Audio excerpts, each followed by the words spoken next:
Sorry, मैंने जो भी किया है अपनी मर्जी से किया है, तो प्लीज मेरे दोस्तों और पेरेंट्स को परेशान ना करें। हैप्पी बर्थडे पापा।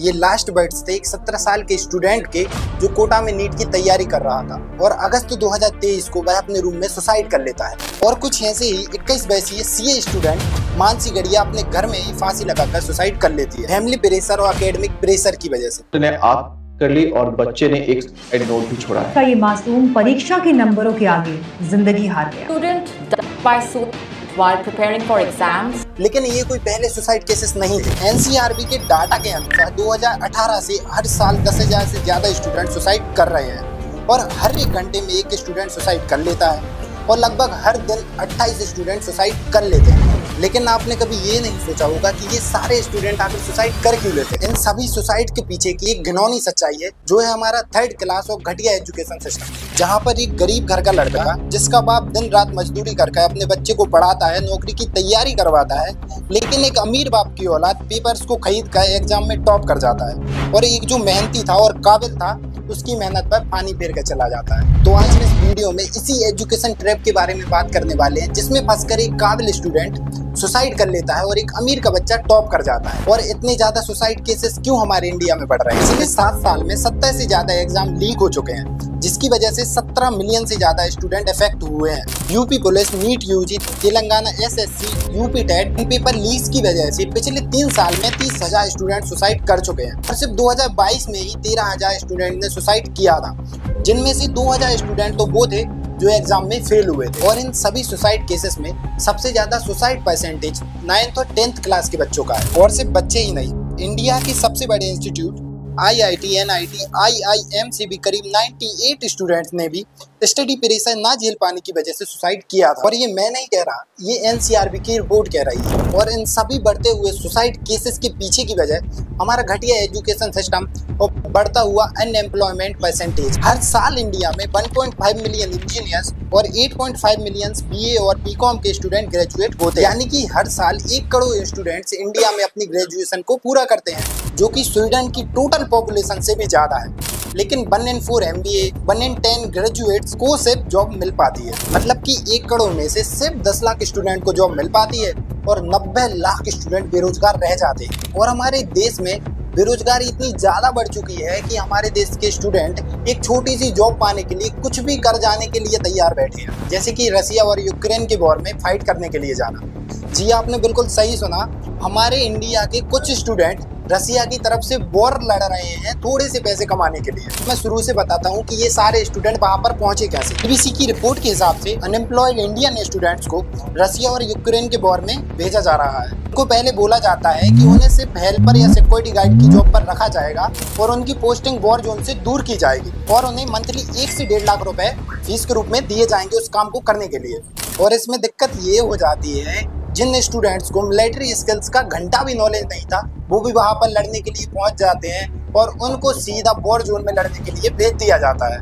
मैं रशिया आया था जॉब करने के लिए एजेंट के थ्रू। रशिया आने के बाद वो हमको आर्मी में डाल दिया। मैं अपनी जान बचाकर बड़ी मुश्किल से भागा हूँ। ग्रेनेड, आर्टिलरी, हर चीज वहाँ पे गिर रही थी। हमारे पास 0% एक्सपीरियंस है। हम बिल्कुल भी उनके लिए नहीं कह रहे हैं, हमें किसी को भी अच्छे से बंदूक भी नहीं पकड़ने आती और हमें फ्रंट लाइन पर डालना चाहते हैं। इनमें से 2 स्टूडेंट तो इस वॉर में मारे जाते हैं, जिनका नाम था हेमंत अश्विनी भाई, जो गुजरात के रहने वाले थे, और दूसरे स्टूडेंट का नाम था मोहम्मद असफान, जो कर्नाटका के रहने वाले थे। ऐसे ही हमारे कई स्टूडेंट इजराइल पहुंच जाते हैं प्लम्बिंग, लेबर और इलेक्ट्रीशियन की जॉब करने के लिए। आप इसी बात से समझ सकते हैं कि हमारा एजुकेशन सिस्टम कितना ज़्यादा बेकार हो चुका है कि हमारे एजुकेटेड स्टूडेंट्स, जिन्हें चंद पैसे कमाने के लिए हमारे देश से बाहर वॉर लड़ने के लिए जाना पड़ रहा है। 2004 में मोबाइल कीपैड बनाए जाते थे और 2024 में स्क्रीन वाले मोबाइल आने लगे, जिसमें हम यूट्यूब, गूगल सब कुछ चला सकते हैं। ये है 1990s की कार और ये है 2024 की कार। इनमें कितने सारे चेंजेस हैं, लेकिन सिर्फ हमारा एजुकेशन सिस्टम ही ऐसा है जिसमें कुछ भी नाम मात्र भी, मतलब कि 1% भी चेंजेस नहीं हुए हैं।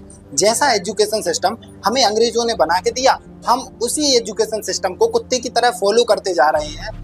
हम बस यह नहीं समझ पा रहे हैं कि जिस एजुकेशन सिस्टम को हमारी ब्रेन की पावर को खत्म करने के लिए बनाया जा रहा था, हम बस उसको ब्लाइंडली फॉलो करते जा रहे हैं और कुछ नहीं करते। इसलिए तो हमारे कई सारे एजुकेटेड स्टूडेंट लेबर का काम करते फिर रहे हैं, मतलब कि तसला फेंकने वाला काम।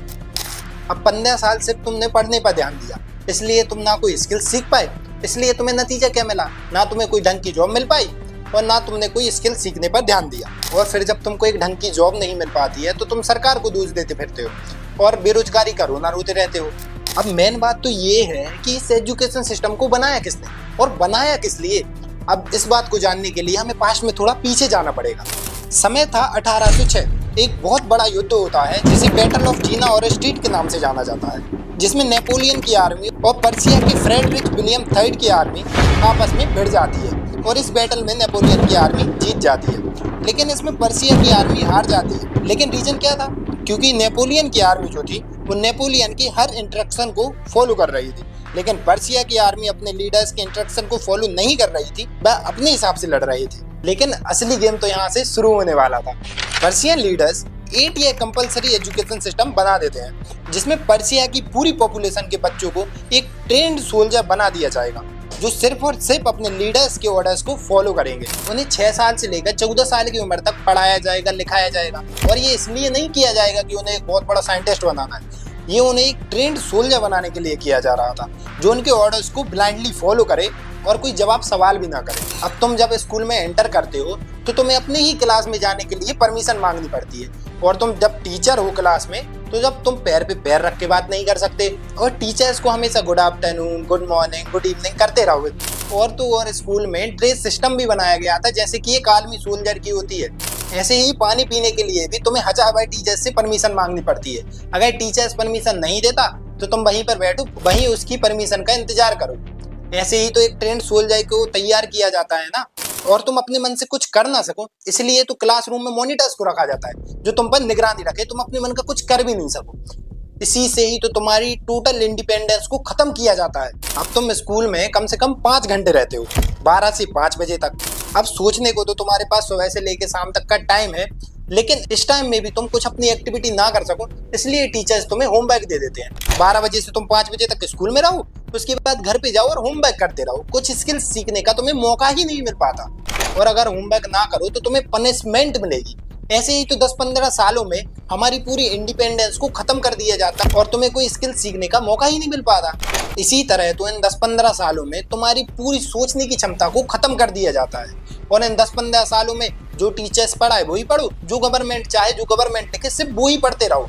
अपने मन का तुम कुछ भी नहीं पढ़ सकते। अब तुम बिल्कुल तैयार हो एक ट्रेंड सोल्जर बनने के लिए, सॉरी एक सेल्फ मर्डरर बनने के लिए, क्योंकि इसी स्टडी पेशे की वजह से तो तुम सुसाइड कर लेते हो ना।